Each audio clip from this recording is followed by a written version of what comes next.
So we're going to introduce now Angelina Jolie. You want to introduce her for me? Sure. All right, go ahead. Go ahead. I want to introduce someone who has really taken justice into her own hands and has been able to look for those in need and just do incredible things that people like me, if I hadn't been able to come to the United States, really needed. And she's been able to provide a lot of hope for a lot of people. So welcome, Angelina Jolie. So there you go, Angelina Jolie. Thank you.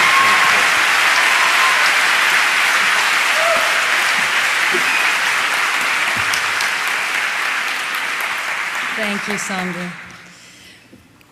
The harrowing story you have just heard from Sandra illuminates the nightmare facing tens of millions around the world. Over 10 million of them are refugees. They have been driven into exile with no means of surviving on their own. 27 million more are internally displaced. They are homeless within their own homelands. This is the story of one woman's determination to help the displaced in her native land of Somalia.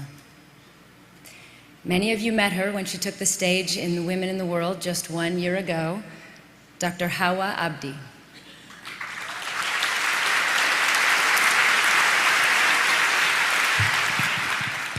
Dr. Abdi is an obstetrician and gynecologist who returned to Somalia after completing her training abroad. In 1983, she set up a one-room clinic for the poor in her family's large farm near the capital of Mogadishu. 8 years later, Somalia was engulfed in a chaotic civil war. Since then, Somalia has known only violence.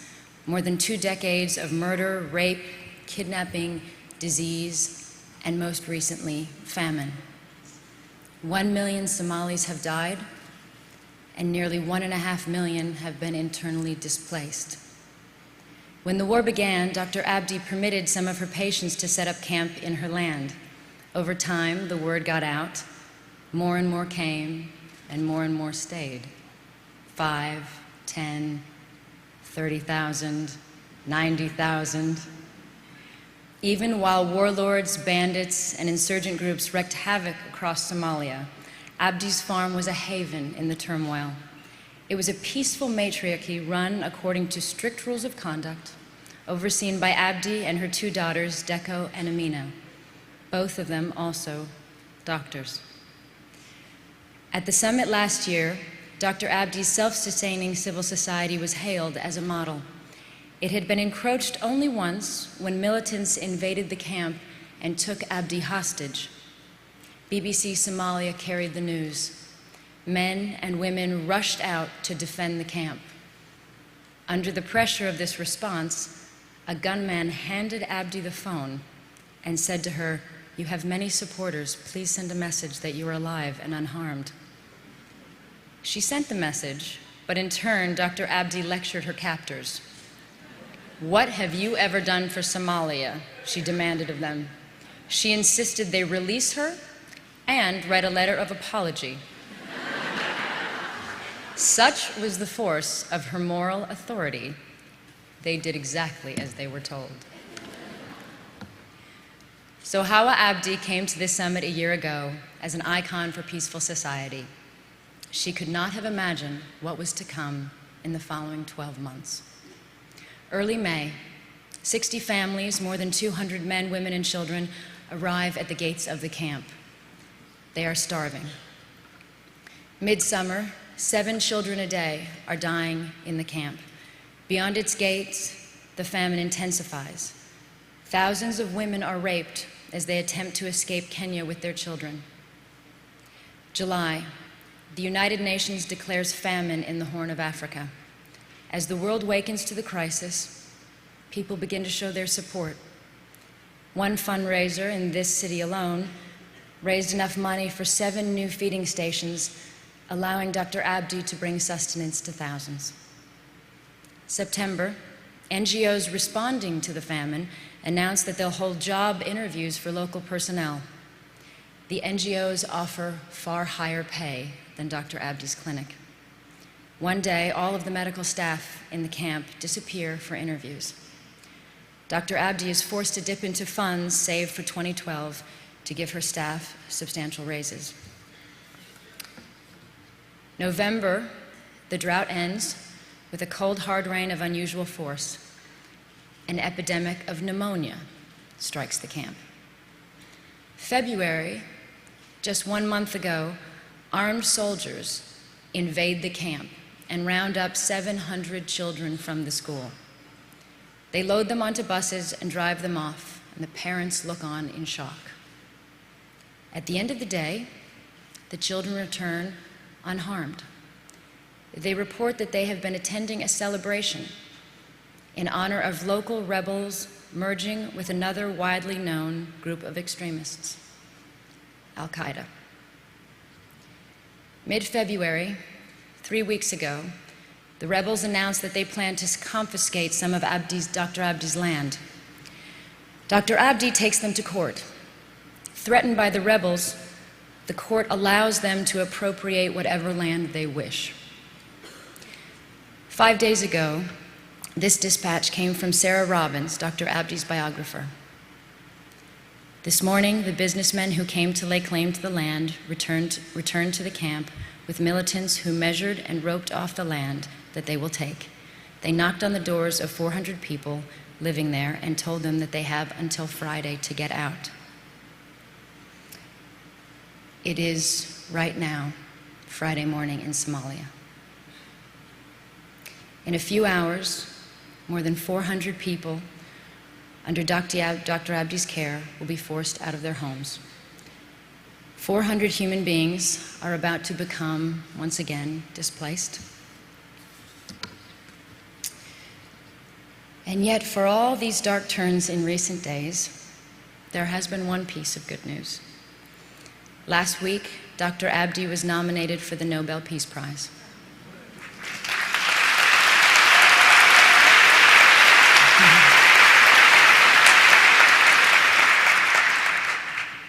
She could not be with us tonight, but she wanted to deliver this message to all of you. I want to tell you, last 27 years, I have given my people, my heart, and my soul.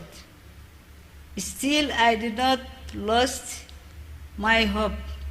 One day, my people's life will change in a better way. I hope my children and the children who grown in camp and born in the hospital will change the lives of Somali people, because I train them to be honest and be hardworking.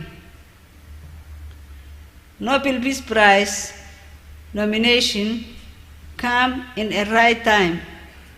I was in a low level of hope, but nomination of Nobel Peace Prize lifted my morale and gave me the continuous keeping hope alive. If I win Nobel Peace Prize, I will empower economically Somali women and give them homes for homeless people. Thank you.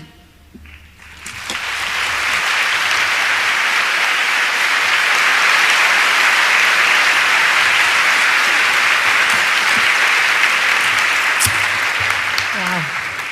She's such an extraordinary, courageous woman.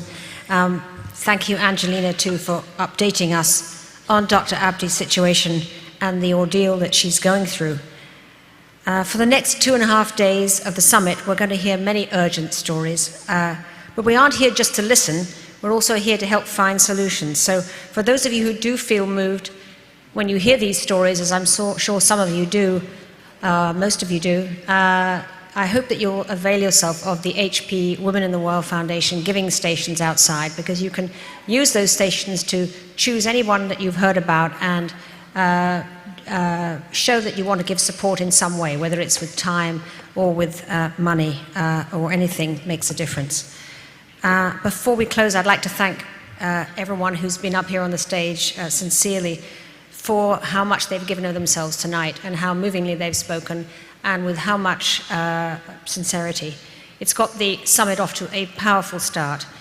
So I hope we'll see all of you tomorrow again for the program, which is going to begin at 9. There's a full house. I hope that you'll come early to get your tickets and see the incredible array of discussions and debates and wonderful people that you're going to meet up on this stage. You wouldn't want to miss those special guests, so don't be late. And the delegates, just one piece of housekeeping, there's going to be a dinner, and that is on the promenade. So thank you everybody very much indeed for joining us.